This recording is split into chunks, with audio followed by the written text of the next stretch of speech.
how about we go back in time to 93 to see how the benchmarks were done, how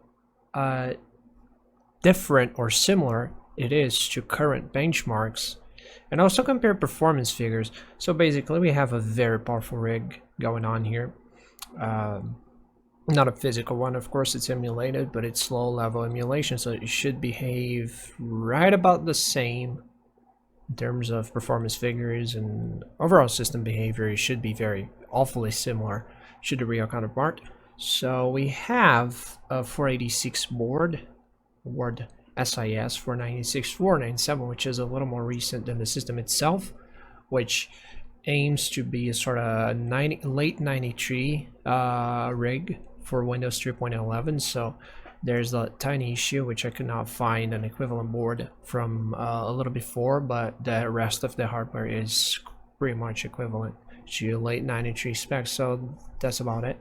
So we have a 486 DX2 running at 66 megahertz, which was like the 3950X of 93, I mean. So it was basically the best processor that money could buy for normal people, I mean, consumer grade. But that was about the best CPU you could afford, and it was rather expensive, of course, and performance was substantially way above anything that they had back then. So 4 megabytes of RAM, that's all we have. 4 megabytes of RAM, and that was a lot back in the day, believe me. And with GPU wise, we're rocking a Diamond Stealth 32, which was also one of the best cards back in the day. A 2D card, not even in 3D, because 3D was still crawling. That was a thing for a select few back in the day. Sorta is still, you know. Kappa.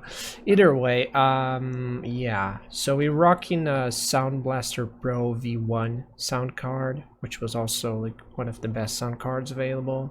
We're rocking a IDE drive, 80 megabytes, 2 floppy disk drives, 3.5 inch, 288 megabytes, best in class back in the day, of course.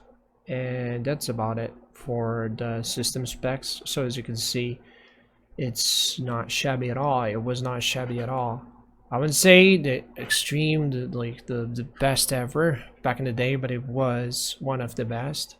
So something equivalent to, like, I don't know, 350X paired with a 2080 Super, let's say that, like, for comparison in terms of how powerful it was in like 32 gigs of RAM. So yeah, let's get into benchmarking now, because that's what people want to see. We want to see how this thing behaves and how benchmarking was essentially back in the day. Is there any similarity? Of course, I mean, parts are still the same being tested, although much slower. And well, it's quite cool, I gotta say. So for that, we gotta open the file manager, and then I've carefully installed them to my C drive. The first one is WinSpeed. I've installed 3 different benchmark tools because I wanted to have, you know, variety basically, and see how different they are from each other in terms of what they do and how fast they do the testing, and the figures as well. We want to compare, like, because back in the day, as I mean, internet was still crawling, so they had a database with preset results from like different hardware, and they would show like comparisons, like with all the hardware ERs and, you know, the others as well, the pre-saved data from other benchmarks, so that you could compare. So, you know, you couldn't really, there was no way to actually, you know, compare online and show your pin online. That was not a thing back then. Now you can, of course. But yeah, let's get into it. Let's run WinSpeed. Run this baby boy. It's gonna do the video test. As you can see, it struggles a little bit. There you go. And we got performance. That was rather quick. So it does a video test and a CPU test. And as you can see, it says my performance is around the ballpark of a 486 33, not 66 for some reason, but I assume it was not a thing. back then when Windows Speed 1.0 came out, so it has no reference, it doesn't know about the CPU, so it pretty much matches it with the 486 33 megahertz, which is fair enough, pretty good. Okay, so that was the first benchmark. As you can see, didn't take long at all. It was a pretty simple benchmark. We got the figures, and yeah, that's about it. As you can see, it's rather simple, and not a lot to see, just flashes through and you get result. So now to the next benchmark. Oh yeah, I gotta close this first though, because you know we have just 4 megabytes of RAM, and considering it's a very old and you know not so powerful CPU, anything like open in background could like actually impact the results like big time. That could be affecting the overall results. So we gotta quit and close, make sure the RAM and the CPU are free to do their God's work during the benchmarking. So now we're gonna move over to another benchmarking tool, which is Windsock. That's a nice name. And we're gonna see how the system tackles this one. So this one is different. It does the CPU benchmark first, and then you have to manually click so that it does all the other benchmarks. Yeah, pretty impressive. So apparently the CPU benchmarks more of a lifetime thing. It doesn't really, you know, you click and it just, see, it just does its magic, I assume. So basically, I don't understand what is the metric exactly. It could be the frequency, just the frequency itself, and then it would give a metric for that. So 542. Should I assume it's good? It's like, you see the arrows? I do assume. Oh yeah, there you go. See, it's CPU index of a 486DX266, so we're actually a little better than a standard 486. We're like not even a little, I would say. It does look like a solid 25% better. Interesting. But yeah, as you can see, better than the 486 DX50, of course, and so on and so on. 48633, there you go. That was the one in the previous benchmark, which was the reference. As you can see, it's like twice as much, essentially twice as powerful, which is, I mean, it does make sense. So you double the frequency, and things were simpler back then, so was not a lot to take into account, because nowadays it's frequency, the IPC. It's not just like, oh, the frequency is essentially bigger, so it means it's more powerful. Depends, you know. It all goes down to the amount of cores and the IPC, and a lot of other factors come into play as well. But back in the day, double the frequency, double the power, that's about it. So let's test the video now. Let's see what he does. Ooh. Actually, forget. You gotta click there, not there. I'm down, but it just reads the information. So it's a Sang Labs card, which was I don't know why it thinks it's at Sang Labs. I think maybe it's an equivalent, maybe different branding. I don't know, but yeah. So we're gonna click. It's gonna do the video test. Very impressive. For the 90s, that's about it. Just a bunch of colors, 2D of course, and it says it's pretty good. See, we got 5 check marks. Doesn't give any metrics for comparison, but it's a 474. Good enough. So now we're gonna test the hard drive, the disk performance. What is he gonna say? We're about to figure out. Oh, look at that, we got a 5 check mark count. 641, the best score so far. So disk wise, we're doing good. We're doing pretty good. Might as well be the best part of the PC. So let's test the RAM now. Ooh, 5, and we got 800. Wow, that's a fast ass RAM. We got a transfer speed of 40 megabytes a second. That's insane. Back in the day.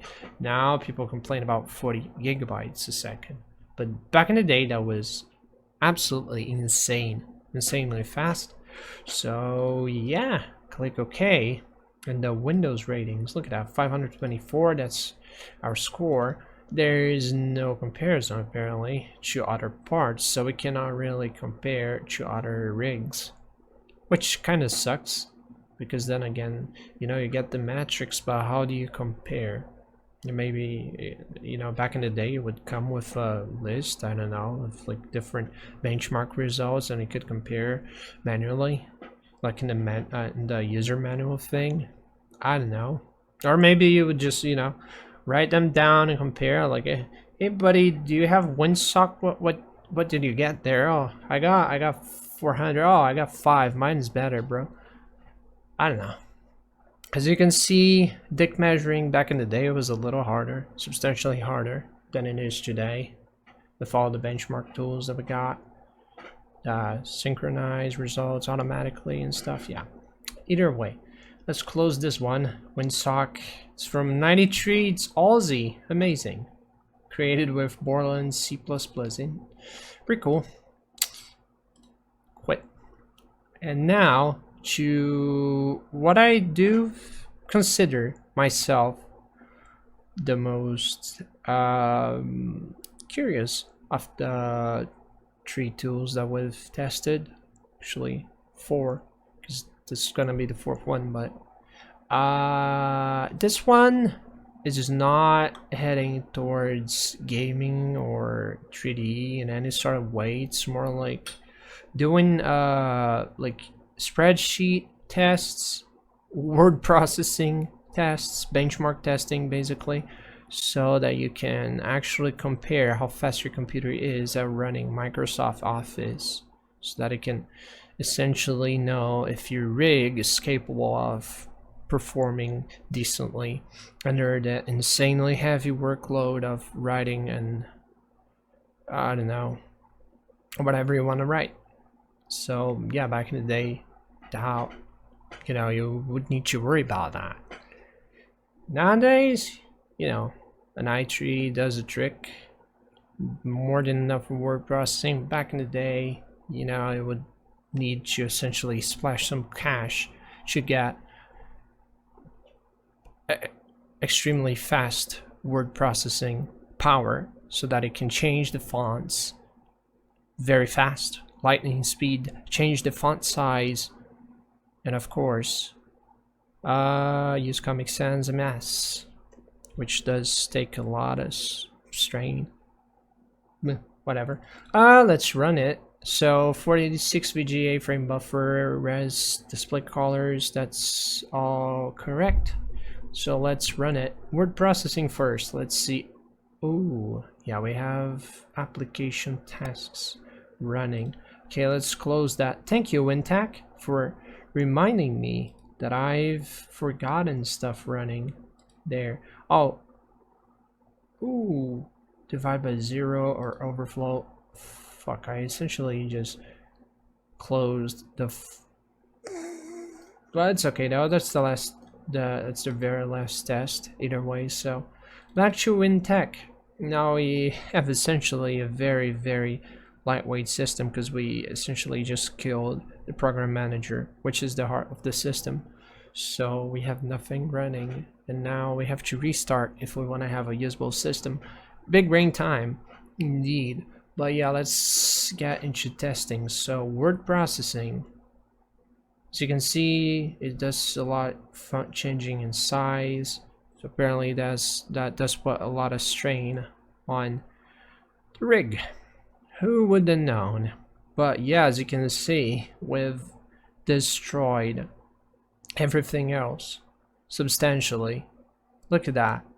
It closes this 386DX20 with a Tiger card, which got 1.70. We got 7.97. So essentially 3 times better. I'm not good with numbers, but I do think that's about it. Yeah, 3 times better. Well, quite a jump. I mean, considering the 386 is not much older. Wow.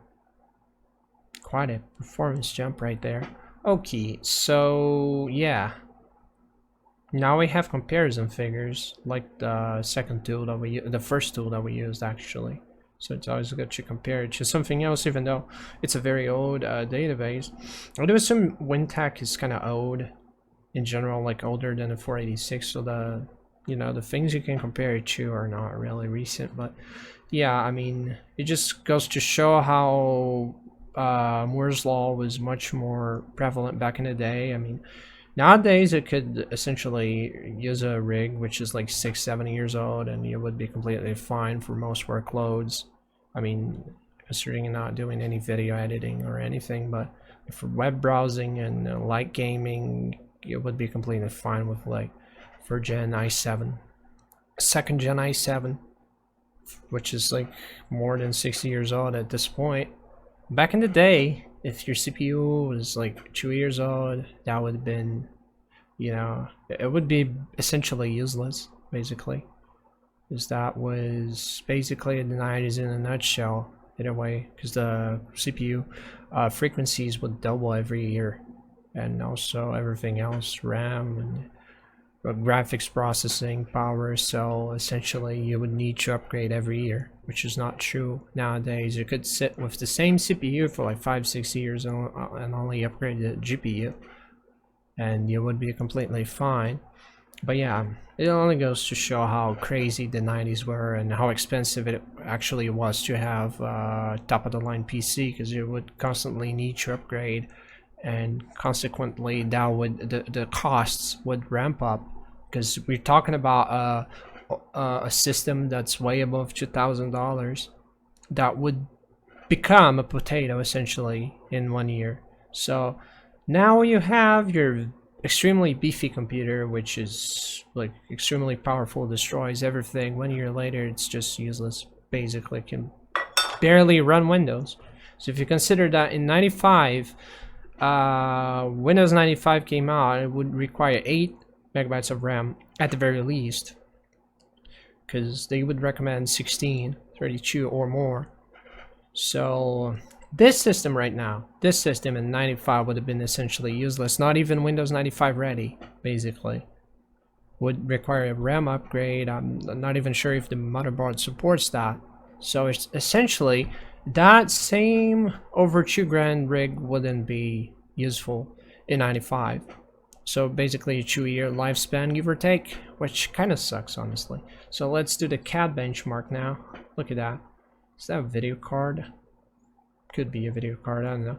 And as you can see, performance is also essentially 3 times better, give or take. I wouldn't say 3 times, 2 times, yeah.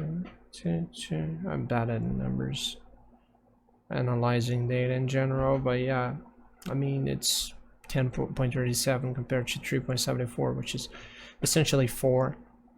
So if it's just about 2 more, so yeah, 2 times, I guess, or 3.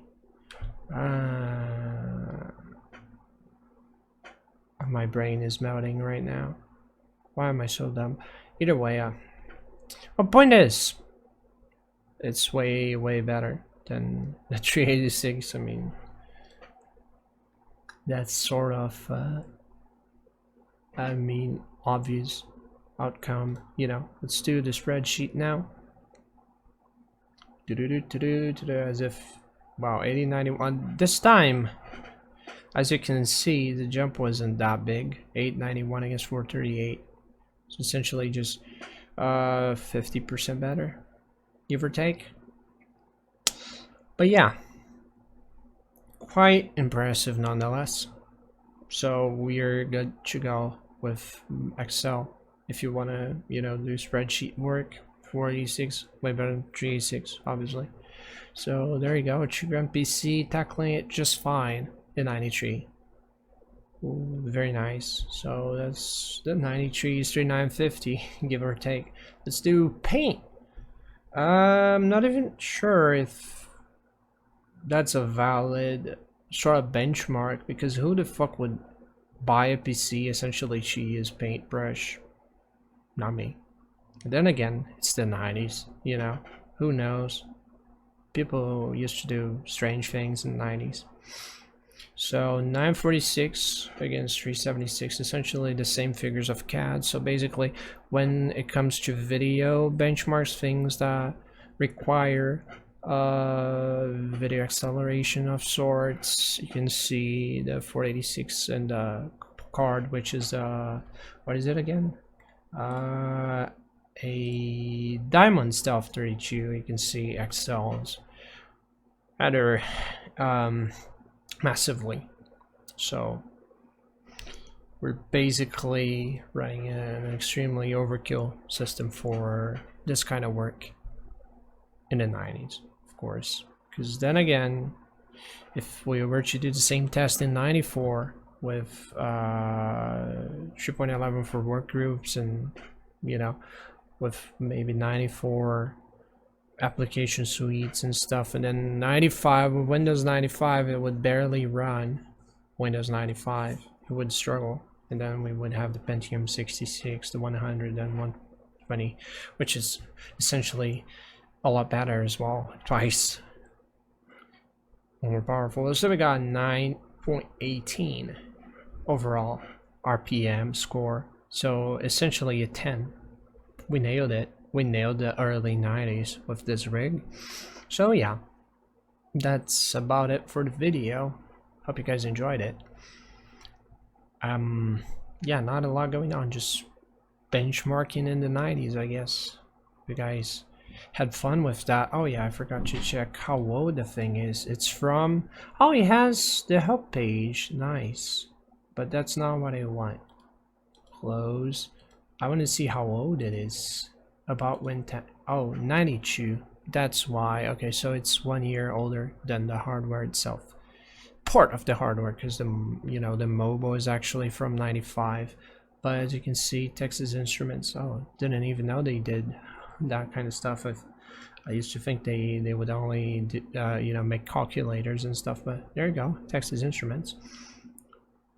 Well, that's about it. Let's close this thing, and now we have an essentially broken system because I closed the program manager. So as soon as we closed the last program, it didn't know what to do anymore, and it essentially just died. But there you go, we're back into Windows 3.11, and it's time to go. Y'all stay safe, wear masks, and comment section is right down below. Feel free to leave your feedback if you wish. It's always nice to hear from you guys. So y'all take care. Adios.